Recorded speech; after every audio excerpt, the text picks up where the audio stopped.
Moi, Julien, 36 ans, j'ai commencé comme manœuvre sur des chantiers de construction à 20 ans. Gagnant correctement ma vie mais bossant 80 heures par semaine.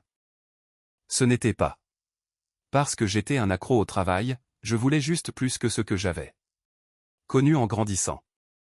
Mon père s'est barré quand j'avais 4 ans, donc.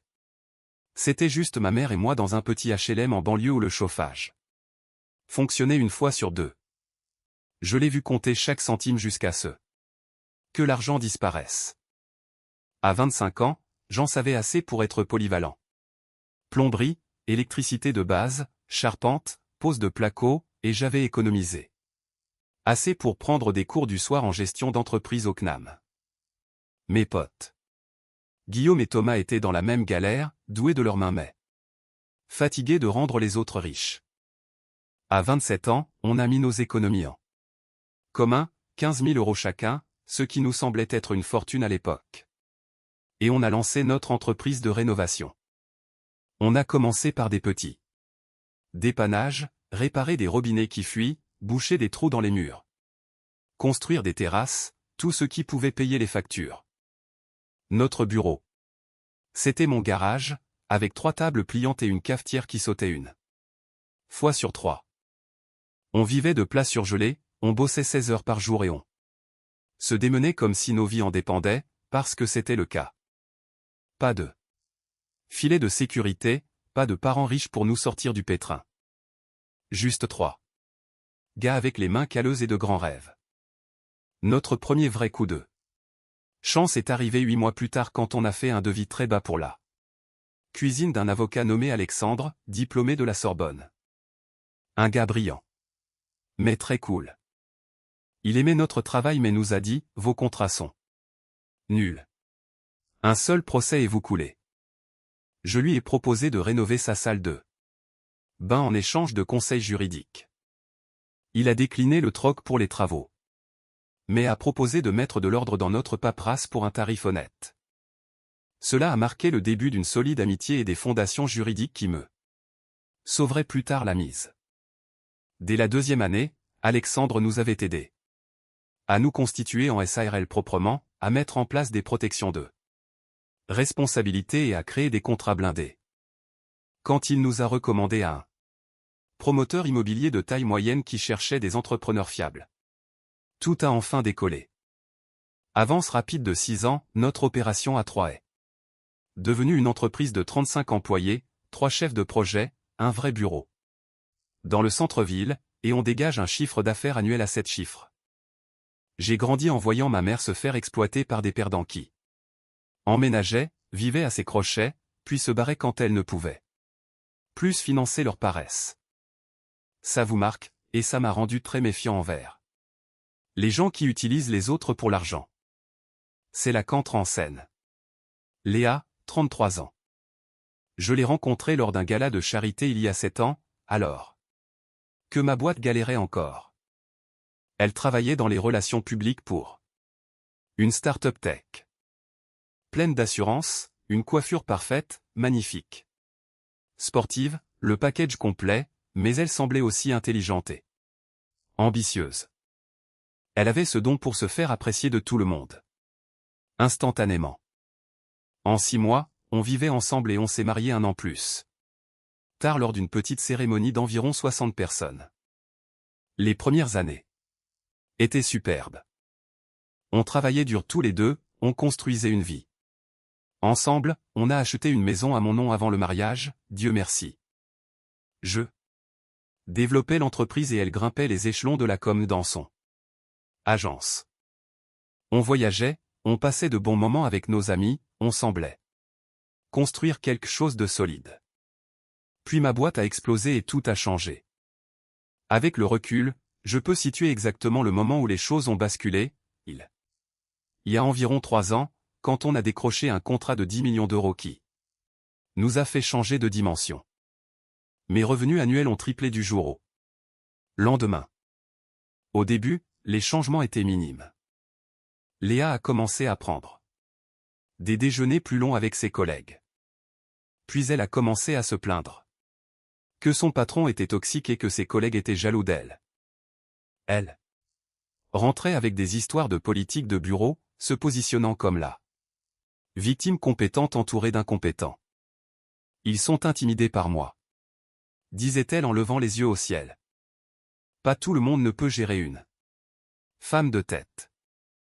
Bientôt, elle rentrait plus tard, toujours avec des excuses. Bidon de séance de réseautage ou d'afterwork, quoi que cela veuille dire. Quand je lui envoyais un SMS pour savoir où elle en était, les réponses arrivaient des heures plus tard. Désolé, je n'ai pas vu, je suis encore avec des clients.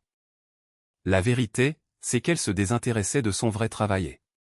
S'intéressait davantage au style de vie que mes revenus pouvaient lui offrir. Puis est arrivée sa crise de carrière. Je ne m'épanouis plus dans la com, a-t-elle déclaré un soir au dîner, en soupirant quand j'ai suggéré de prendre plus de responsabilités à son poste actuel. Tu ne comprends pas, je veux faire quelque chose qui a du sens. Je l'ai soutenu, bien sûr. Je lui ai dit de prendre le temps de réfléchir, d'explorer des options tout en gardant son emploi. Non. Je ne peux pas me concentrer sur mon avenir si je suis coincé dans un présent toxique, a-t-elle expliqué comme si démissionner sans plan était la chose la plus logique au monde. Grosse erreur. 2 mois de recherche de soi, alias shopping et journée au spa plus tard, elle a annoncé son grand projet, devenir conseillère en images et styliste personnelle. Elle s'était toujours bien habillée, et apparemment, certaines de ses amies riches lui demandaient des conseils mode. Ça semblait légitime.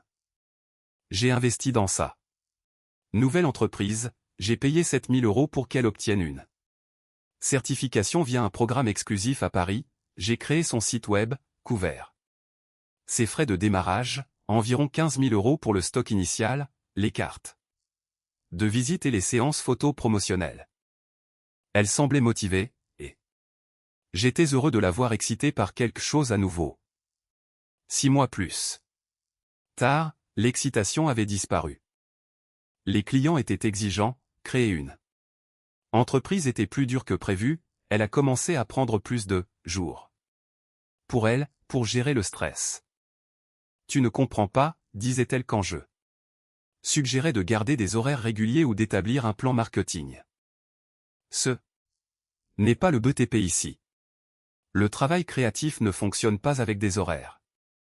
Pendant ce temps, je me tuais à la tâche, je faisais grandir mon entreprise de rénovation, je gérais les maux de tête des clients et une équipe en pleine expansion. Quand je rentrais épuisé, elle était sur le canapé à scroller sur Instagram, entourée de sacs de boutiques de luxe. Dépenses professionnelles, disait-elle avec un haussement de sourcils quand je l'interrogeais sur un débit de 4 500 € aux Galeries Lafayette, je construis mon image de marque, pas que tu comprennes quoi que ce soit au marketing. Notre vie intime, qui avait été géniale au début, a pratiquement disparu. On est passé de 4 ou 5 fois par semaine à peut-être une fois tous les 15 jours. Toujours quand elle en avait envie, toujours comme si elle me faisait une faveur. Quand j'en parlais, elle s'emportait, mon Dieu, tu ne penses qu'à ça? Tu me mets là. Pression là. Puis elle s'enfermait dans son bain pendant 2 heures.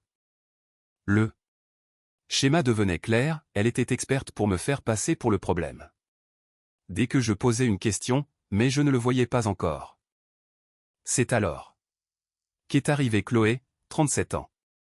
Cette femme divorcée 2 fois est devenue la nouvelle meilleure amie de Léa.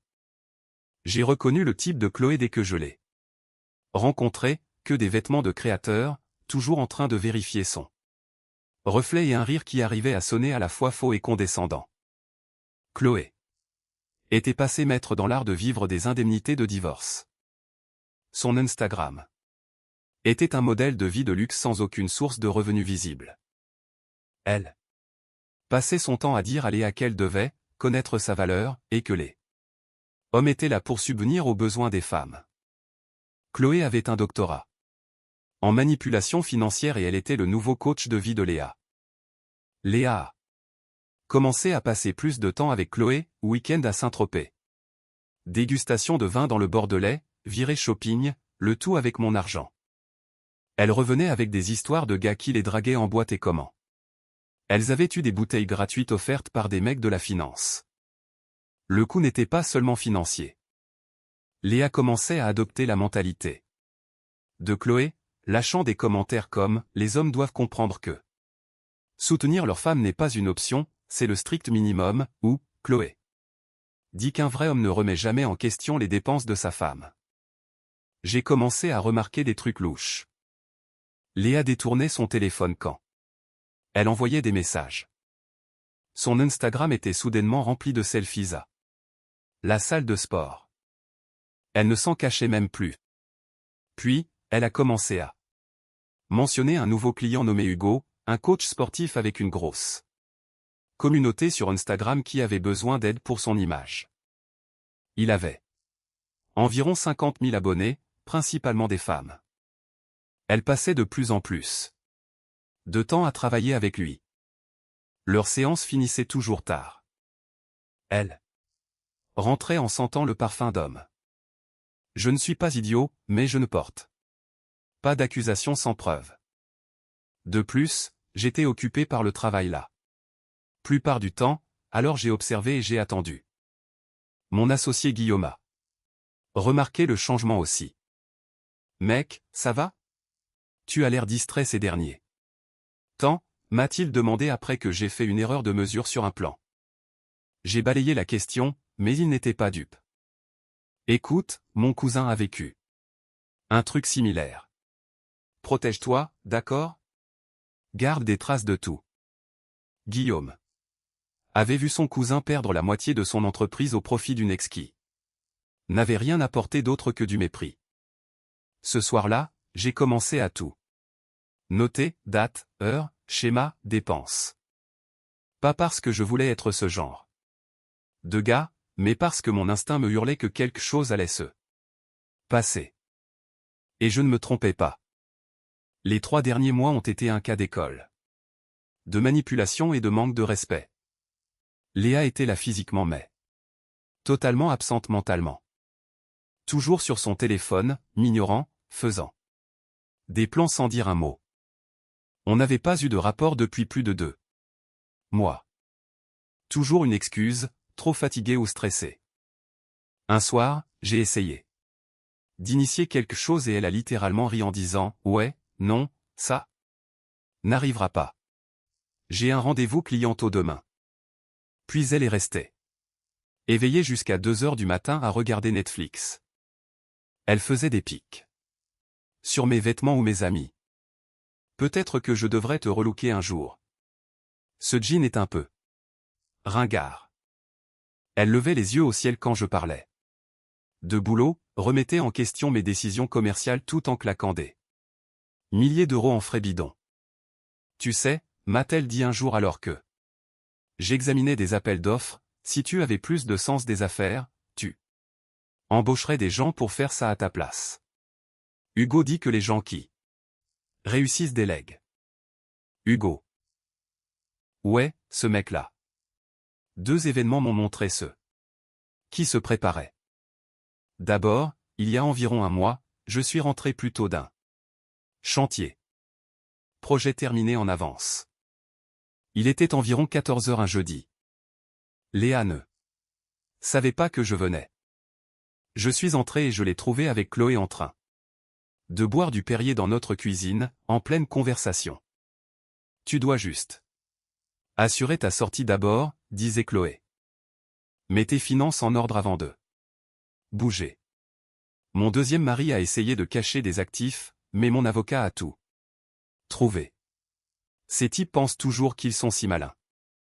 Elles se sont toutes les 2 figées en me voyant. Léa a retrouvé son calme en premier avec un faux sourire. Julien, tu es là tôt. Quand j'ai demandé ce que signifiait cette histoire de sortie, Chloé a prétendu qu'elles aidaient une amie à quitter un mariage toxique.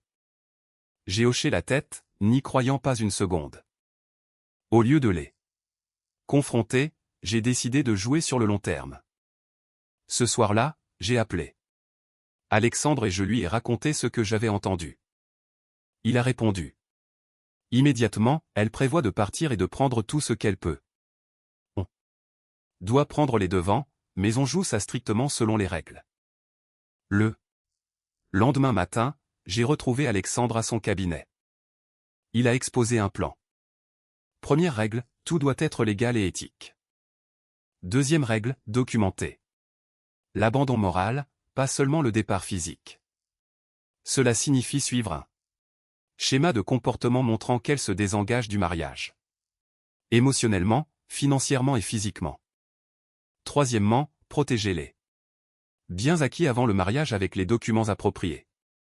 Pendant les 3 semaines suivantes, j'ai suivi les conseils d'Alexandre tout en agissant normalement avec Léa.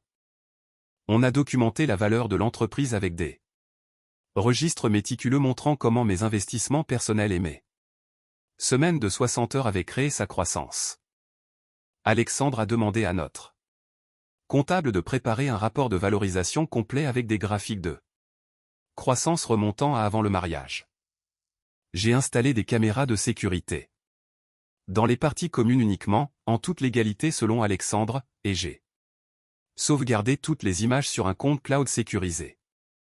J'ai créé un tableau Excel suivant son schéma d'abandon, événements manqués, nuit passée dehors. Refus d'intimité et signe qu'elle avait quitté le mariage mentalement.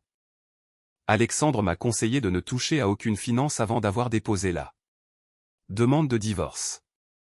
Ne lui donne pas d'arguments en lui coupant les vivres. Avant la procédure, m'a-t-il prévenu. Les tribunaux détestent la coercition financière. Attends d'avoir déposé légalement. J'ai enregistré légalement des conversations dans les espaces partagés, cuisine, salon, quand j'étais présent. En France, la preuve est libre en matière de divorce. J'ai répertorié tous les relevés financiers, surtout ses dépenses excessives. J'ai trouvé plus de 7000 € de cadeaux achetés pour Hugo sur 3 mois. Des week-ends présentés comme du développement commercial. J'ai créé un inventaire détaillé de tous les objets de valeur dans la maison avec reçu et preuve de ce qui avait été acheté avant le mariage par rapport à après. Puis le deuxième événement, le téléphone de Léa a vibré sur le comptoir alors qu'elle était sous la douche. Normalement, je ne vérifie jamais son téléphone, mais l'aperçu a attiré mon attention. Hugo. J'ai hâte d'être à la semaine prochaine, quand on n'aura plus besoin de se cacher. J'ai pris une capture d'écran rapide avec mon téléphone. Preuve sécurisée, mais je ne l'ai toujours pas confrontée. J'avais besoin qu'elle fasse le premier pas. L'abandon renforcerait massivement mon dossier. Ce lundi a commencé comme n'importe quel autre jour. Je suis allé travailler tôt, j'ai passé une bonne journée, j'ai pris de belles entrecôtes sur le chemin du retour. Léa avait été distante tout le week-end, envoyant des SMS sans arrêt et prenant des appels dans une autre pièce, mais je suis resté naturel, comme si de rien n'était. Je voulais la voir abattre ses cartes. J'étais au barbecue quand elle est entrée, revenant d'un autre déjeuner d'affaires avec Chloé qui avait duré 6 heures, selon ses stories Instagram où on les voyait boire du champagne sur un rooftop select. Elle scrollait sur son téléphone, me regardant à peine, quand elle a lâché la bombe, je déménage ce soir. J'ai besoin d'espace. Juste. Comme ça. Aussi simple que de commander un café. J'ai arrêté de retourner là. Viande et je les regardais, me sentant étrangement calme. Le moment était enfin arrivé, et au lieu d'un choc, j'ai ressenti un soulagement. Quand j'ai demandé où elle allait, elle a soupiré comme si j'étais agaçant. Hugo m'aide à trouver un endroit où loger. Le coach que je conseille. Il a une chambre d'amis. D'accord? Le client qu'elle se tapait depuis des mois. J'étais sûr que la chambre d'amis était son lit.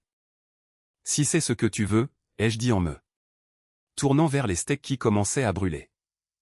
Elle a eu l'air surprise par mon calme, comme si elle s'attendait à ce que je la supplie ou que je pleure. Hors de question. Ce qu'elle ne savait pas, c'est que j'avais décroché mentalement depuis des mois en la voyant détruire notre mariage. Je suis sérieuse, Julien. N'essaie pas de me contacter. J'ai besoin de réfléchir par moi-même. Très bien, ai-je dit. C'est ton choix. Elle a pris sa valise. Et les clés du Range Rover, loué en leasing au nom de mon entreprise, 1100 € par mois, et elle est partie. Juste comme ça. 7 ans envolés. J'ai sauvé ce que je pouvais du dîner, j'ai mangé seul dans notre cuisine et j'ai pris un moment pour digérer. Puis j'ai immédiatement activé le plan qu'Alexandre et moi avions préparé. D'abord, j'ai envoyé un SMS à Alexandre, elle vient de partir. C'est le moment. Sa réponse a été immédiate, elle est tombée dans le panneau. Parfait. Note tout maintenant pendant que c'est frais. J'ai enregistré une déclaration vidéo détaillant exactement ce qui s'était passé, y compris ses paroles explicites disant qu'elle emménageait chez Hugo et me demandant de ne pas la contacter. J'ai sauvegardé toutes les images de vidéosurveillance montrant qu'elle faisait ses valises et partait volontairement. Puis j'ai appelé le gardien de l'immeuble pour vérifier que dès son départ, son code d'accès au bâtiment avait été enregistré dans le système. Preuve supplémentaire de son départ volontaire. J'étais en train de capturer l'abandon de domicile en temps réel. Alexandre est arrivé chez moi tôt le lendemain matin avec la demande de divorce déjà préparée. Nous avons tout revu. Une dernière fois, ajoutant les derniers détails sur son départ. Nous avons déposé les papiers au tribunal ce matin-là. Une fois le dépôt effectué, il était temps d'exécuter la partie financière du plan. D'abord, son Amex Platinum, la carte qu'elle avait plafonnée 3 fois cette année rien qu'en fringues de luxe. Et dîner de réseautage. J'ai appelé le service client directement, je dois annuler une carte secondaire immédiatement. Ça a pris 5 minutes. Fait. Ça. Visa Infinite. Même chose. Clic, terminé. Le virement mensuel automatique. De 3 000 € de mon compte professionnel vers son compte personnel, celui qui finançait ses soins pendant que son business de styliste payait à peine ses cafés. Clic, annulé. Liberté financière obtenue plus vite qu'elle ne pourrait. Dire, solde chez Vuitton. Notre forfait téléphonique était à mon nom, elle. Moi et sa mère, que j'avais ajouté il y a 2 ans parce que Léa m'avait supplié. J'ai laissé leurs lignes actives mais j'ai désactivé l'itinérance internationale et les données premium. Léa adorait poster depuis les salons de première classe lors de ses voyages d'inspiration à Paris ou Milan, alias des vacances shopping avec Chloé. C'était fini. Pour son Range Rover, j'ai appelé mon comptable, je l'ai retiré de la liste des conducteurs autorisés et je lui ai dit de lancer la procédure pour restituer le véhicule. J'ai passé les 2 heures suivantes à tout verrouiller. J'ai changé tous les mots de passe. Netflix, Amazon, notre système de sécurité domestique. J'ai déplacé l'argent de notre compte joint vers mon compte professionnel privé. J'ai appelé mon gestionnaire de patrimoine pour sécuriser les comptes d'investissement. Elle voulait de l'espace? Très bien. Je lui donnais l'univers entier et je l'envoyais sur Mars. Alexandre et moi avions aussi préparé un dossier de preuve complet, image de vidéosurveillance la montrant rentrer à 2 heures du matin. Après ces séances, schéma documenté d'abandon moral et relevé financier. Montrant son usage abusif des fonds conjugaux. Tout était organisé, dupliqué et stocké physiquement et numériquement. Quand Alexandre m'a demandé combien de temps avant qu'elle ne soit signifiée, je lui ai dit d'attendre qu'elle se rende compte que les cartes ne fonctionnaient plus et qu'elle vienne réclamer de l'argent, ce que je savais qu'elle ferait. Cet après-midi-là, j'ai organisé une réunion d'équipe au bureau. Je n'ai pas partagé de détails personnels, juste que je traversais un divorce et que j'aurais peut-être besoin d'un peu de flexibilité dans les semaines à venir. Mes associés, Guillaume et Thomas, m'ont immédiatement soutenu. Tout ce dont tu as besoin, mec, a dit Guillaume. Thomas, toujours pragmatique, a ajouté, frère, assure-toi juste que l'entreprise est protégée. On a tous des familles qui dépendent de ça. Je l'ai. Et assuré que tout était sous contrôle. Cette nuit-là, j'ai mieux dormi que je ne l'avais fait depuis des mois, comme si on m'enlevait un poids dont je n'avais pas réalisé qu'il m'écrasait. 3 jours de silence royal ont suivi. J'ai rencontré notre avocat d'affaires, mis à jour mon testament et changé les serrures. J'ai emballé les affaires de Léa proprement, vidé notre salle de bain de ses produits, sérieusement, plus de 100 flacons et pots de crème hors de prix, et j'ai enfin regardé ces films de Christopher Nolan qu'elle refusait toujours de voir. Il s'avère qu'Inception a plus de sens que la loyauté de Léa. Pendant ces jours-là, je me suis concentré sur moi-même, je suis allé à la salle de sport chaque matin avant le travail, j'ai commencé à cuisiner sainement au lieu de commander. J'ai appelé ma mère pour la première fois depuis des semaines. Sans que Léa n'interrompe pour ramener la conversation à elle. Ma chef de projet, Camille, a remarqué le changement immédiatement. Patron, quoi que vous fassiez, continuez. Vous avez une mine superbe. Puis, le jeudi soirée. Arrivé. Je finissais un appel avec un client pour la rénovation de sa cuisine. Quand quelqu'un a commencé à marteler ma porte d'entrée vers 21h30. La caméra de sécurité montrait Léa dehors. Ses cheveux étaient en queue de cheval. Désordonnés. Le Range Rover était introuvable. Le karma est arrivé plus vite qu'une livraison Amazon Prime. J'ai ouvert la porte mais je suis resté dans l'encadrement, bloquant l'entrée. L'huissier qu'Alexandre avait mis en attente était dans une voiture au bout de la rue, attendant mon message. Ma carte a été refusée, a-t-elle lâché, sans même dire bonjour. L'Amex. Au dîner avec Hugo et des clients potentiels, c'était une humiliation totale. Quand je lui ai dit calmement que je l'avais annulé ainsi que la visa et les virements mensuels, elle m'a regardé comme si j'étais fou. Sa voix montait à chaque mot. Pourquoi tu ferais ça? Tu ne peux pas juste me couper les vivres. C'est mon argent aussi. J'ai expliqué simplement qu'elle était partie, qu'elle m'avait dit de ne pas la contacter et qu'elle ne faisait plus partie de mon foyer, donc elle n'avait plus accès aux dépenses du foyer. Elle a commencé à simuler des pleurs. Tu ne peux pas me laisser sans rien. On est mariés. La moitié de tout est à moi. Mon avocat va te détruire. J'ai envoyé un SMS rapide à l'huissier, elle est là. Viens maintenant. Quand j'ai mentionné que j'avais demandé le divorce, son visage est passé de la colère au choc en un clin d'œil. Tu quoi? Tu ne peux pas faire ça. Je prenais juste une pause pour réfléchir. Elle a essayé de faire machine arrière, prétendant qu'elle avait juste besoin d'espace et niant la liaison, mais je l'ai coupé. J'ai sorti mon téléphone et j'ai passé l'enregistrement légal de notre cuisine où elle disait qu'elle partait chez Hugo et de ne pas la contacter.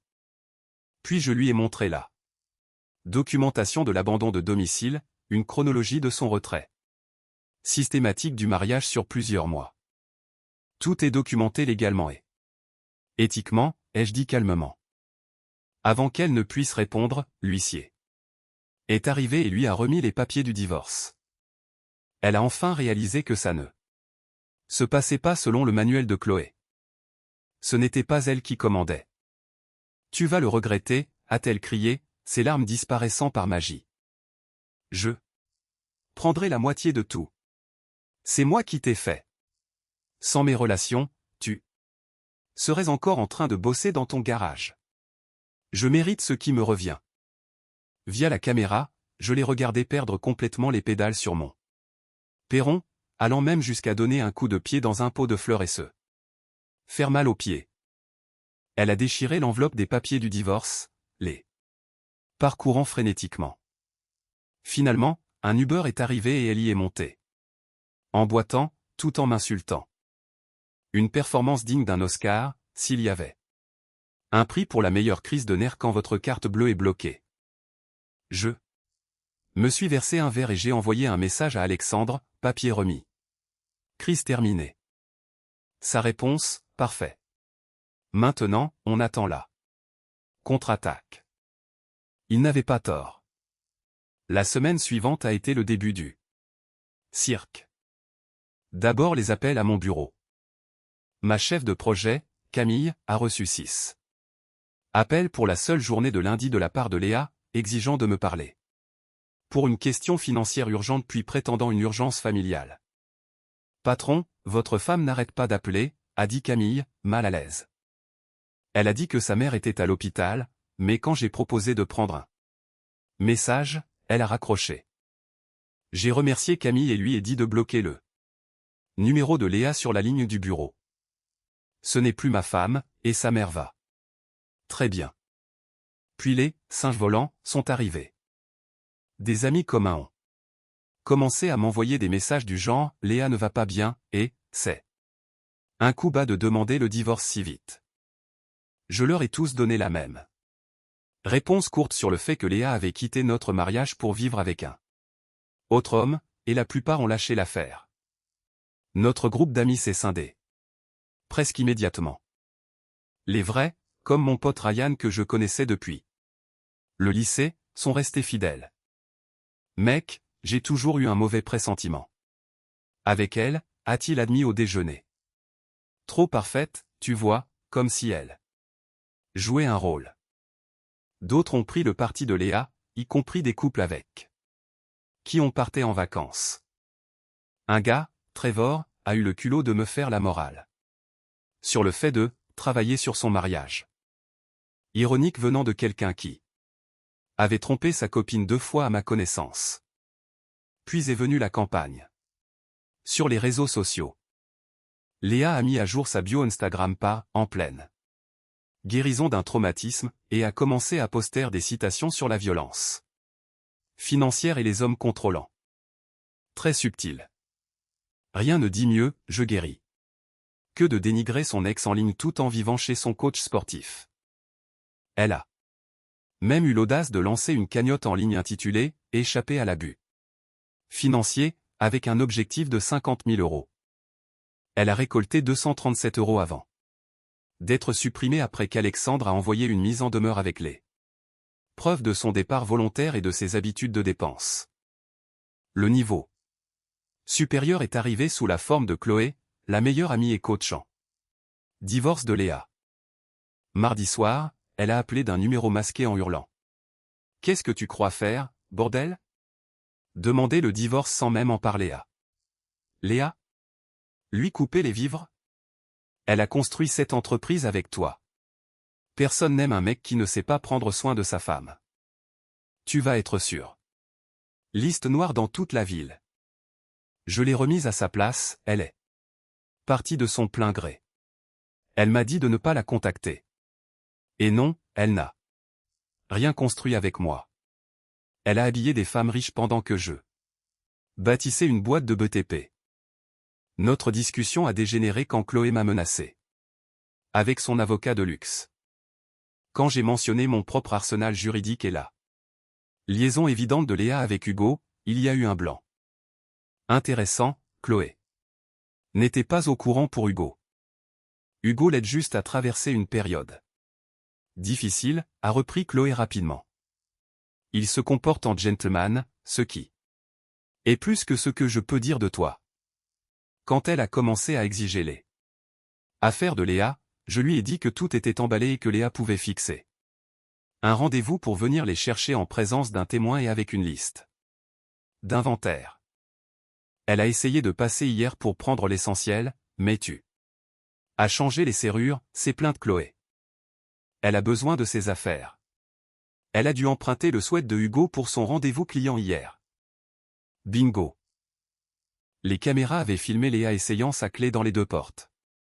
J'ai rappelé à Chloé que s'introduire dans ma propriété acquise avant le mariage était une violation de domicile et que j'avais tout en vidéo.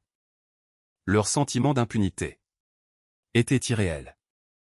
Elle pensait vraiment que Léa pouvait quitter notre mariage. Tout en gardant tous les avantages financiers. Le classique, vouloir le beurre. Et l'argent du beurre, que j'avais vu ruiner trop d'amis. Chloé avait écrit le manuel de la parfaite profiteuse, mais j'avais déjà lu le résumé. Pas cette fois.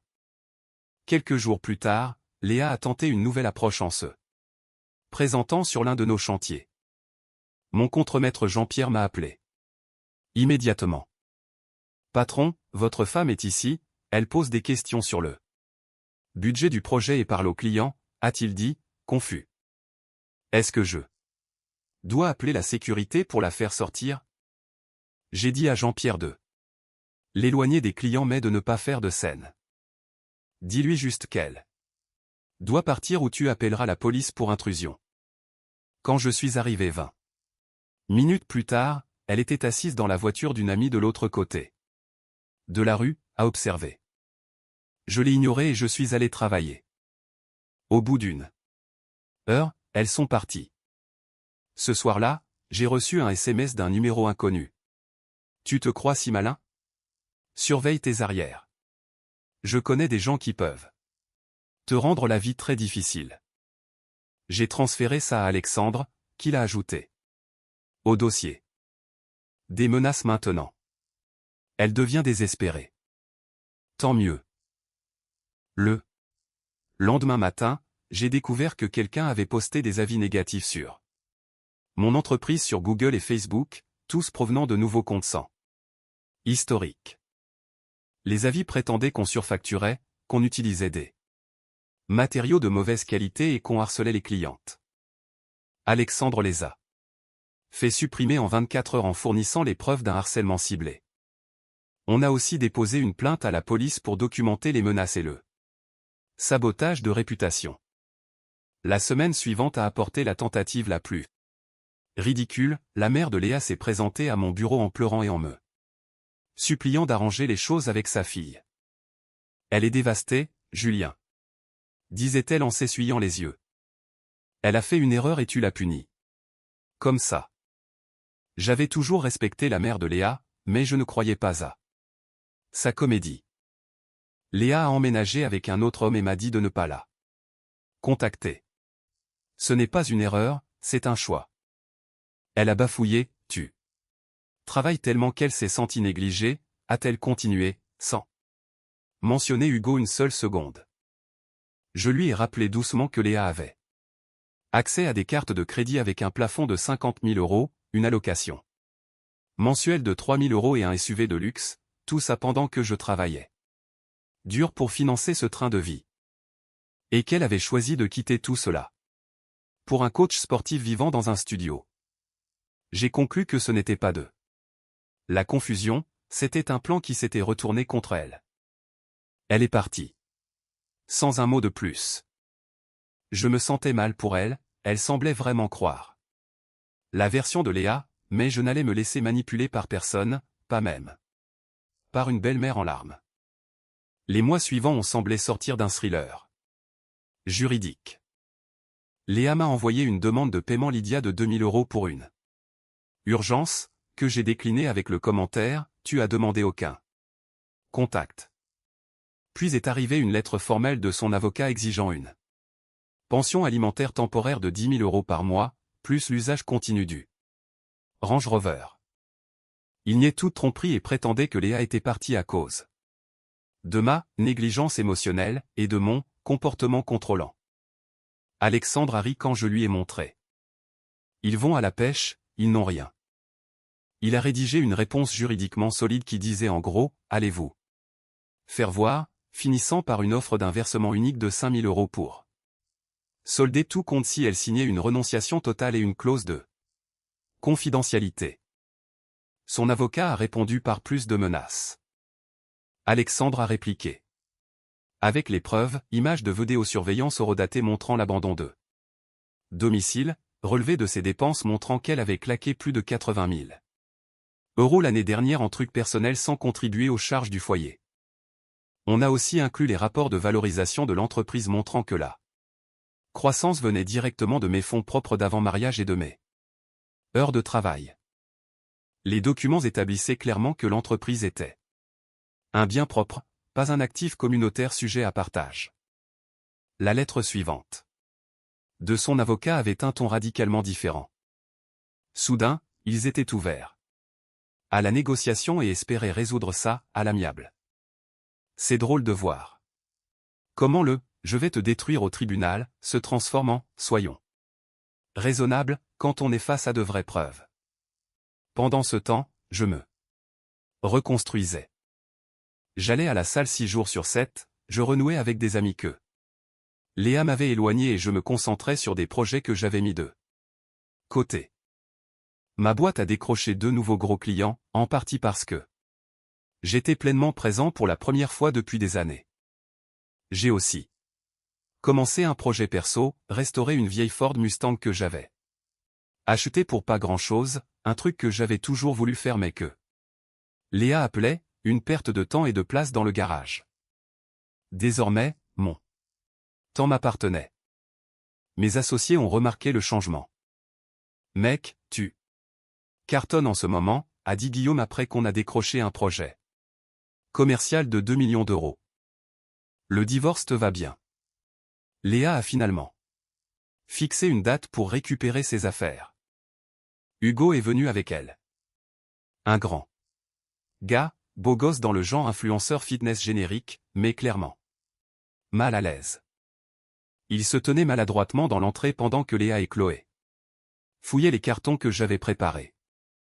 Honnêtement, je me sentais presque mal pour lui. Alexandre était là comme témoin. Notre avocat d'affaires avait aussi envoyé un clerc pour observer. L'ambiance était tendue. Quand Léa a essayé de réclamer ma montre Rolex comme étant la sienne, j'ai coupé court. Non, Léa. C'était un cadeau de mes associés quand on a fini la rénovation du centre-ville. J'ai encore le mot qu'ils ont signé. C'est des conneries, a-t-elle craché. C'est moi qui l'ai choisi pour toi. Elle est pratiquement à moi. Quel genre d'homme reprend les cadeaux de sa femme? De son ex-femme. Ai-je corrigé, et le genre d'homme qui a tout documenté. Chloé ne fermait pas sa bouche, commentant chaque objet. Tu gardes ce tableau? C'est Léa qui l'a choisi. Tu n'as aucun goût sans elle. Oui, avec ma carte bleue Evia. Un artiste que je lui ai présenté. Le meilleur moment a été de les voir. Essayer de faire rentrer valises, cartons et sacs poubelles dans la Tesla. Modèle 3 de Hugo. Pas assez de place, Hugo stressé, Léa furieuse, Chloé qui en rajoutait. C'était comme regarder une voiture de clown à l'envers, sauf qu'au lieu de sortir, c'étaient les conséquences des actes de Léa qui entraient. Le Range Rover aurait été utile aujourd'hui, ai-je lancé pendant qu'il galérait. Léa m'a lancé un regard noir assassin. Finalement, ils ont dû appeler un Uber van pour le surplus. Alors qu'il s'en allait enfin, Alexandre s'est tourné vers moi, tu as échappé au pire, mon ami. Aucun doute là-dessus. Avance rapide de 6 mois. La date de l'audience est enfin arrivée. Je m'étais préparé méticuleusement avec Alexandre, revoyant chaque document. Léa s'est présentée dans une tenue sobre, essayant de ressembler à une femme au foyer. Victime. Bien loin de son style habituel sur Instagram. Son avocat a commencé avec des affirmations dramatiques sur mon contrôle financier et comment Léa avait sacrifié sa carrière pour mon entreprise. Il a demandé la moitié de la valeur de la boîte, la maison et une prestation compensatoire massive. Puis, Alexandre a présenté notre dossier, méthodique, documenté et dévastateur.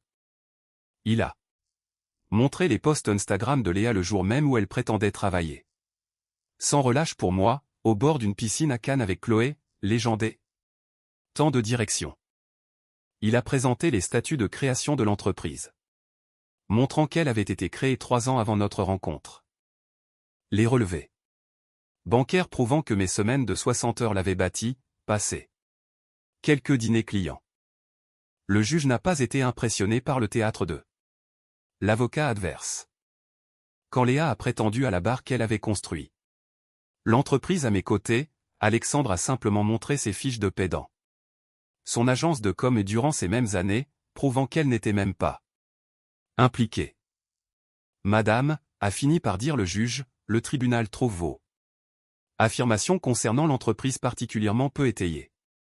La documentation montre clairement qu'il s'agissait d'un bien propre de votre mari, avec lequel vous n'aviez qu'une implication minime.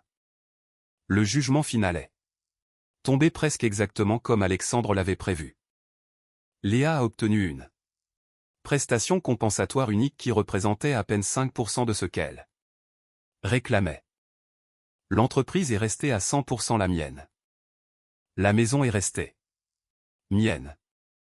Pas de pension à long terme. Notre contrat de mariage en séparation de bien a parfaitement tenu. Le regard sur son visage quand le juge a lu le verdict, comme disent les pubs, ça n'a pas de prix. Après l'audience, j'ai entendu Hugo dire à Léa qu'il devait parler de leur situation de logement. Apparemment, financer ses habitudes de shopping n'était pas prévu dans son budget à lui. Choquant. J'ai vendu la maison le mois suivant. Trop de souvenirs. Et trop grande pour une personne seule. J'ai acheté un loft moderne en centre-ville, à 2 pas de mon bureau. L'entreprise prospère. La vie est meilleure que jamais sans ce poids mort. Puis, il y a 3 semaines, on a sonné à ma porte tard un mardi soir. J'ai vérifié la caméra, Léa était là, seule. Elle avait changé. Plus de vêtements de créateur, plus de maquillage parfait. Elle avait perdu son air hautain, mais seulement parce qu'elle avait tout perdu. D'autres aussi. J'ai ouvert la porte, mais je suis resté sur le seuil. « Qu'est-ce que tu veux, Léa ? » « J'ai besoin d'aide, a-t-elle dit doucement. Hugo et moi, on a rompu. Il m'utilisait juste. Je loge chez une amie, mais elle veut que je parte la semaine prochaine. Je ne peux pas me payer un logement seul. L'argent du divorce était déjà parti, claqué en 6 mois dans des investissements, conseillés par Chloé, plus du shopping et des tentatives désespérées de maintenir son train de vie. Chloé ne répond plus à mes appels. A-t-elle continué? Mes parents ne m'aideront pas. Je n'ai nulle part où aller. Puis est venue la proposition. J'ai fait une erreur, Julien. Je le vois maintenant. On pourrait réessayer. Je sais ce que j'ai gâché. J'ai failli rire. Non, ai-je dit simplement. Ça n'arrivera pas. Alors tu peux au moins me prêter de l'argent? Juste le temps que je me remette sur pied. J'ai un entretien d'embauche chez Printemps la semaine prochaine. Je l'ai regardé. Cette femme qui m'avait dit que je regretterais de divorcer, qui avait essayé de prendre la moitié de ma boîte, qui avait menti et trompé, et qui demandait maintenant l'aumône.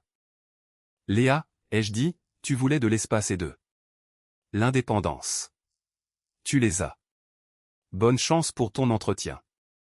Alors que je fermais la porte, je l'ai entendu dire, tu vas vraiment me laisser sans rien. Après 7 ans? J'ai rouvert la porte légèrement. Non, Léa, tu t'es laissée sans rien toute seule.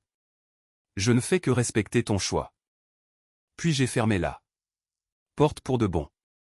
Parfois je pense aux années investies dans quelqu'un qui a pu tout jeter si facilement.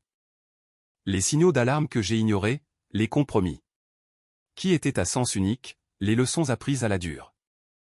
Mais la meilleure vengeance est de bien vivre, de fixer ses limites et de la laisser affronter les conséquences naturelles de ses choix. Elle voulait partir. Je lui ai donné exactement cela. Tout entier. Et voir la réalité la frapper à distance est, je dois le dire, un pur bonheur.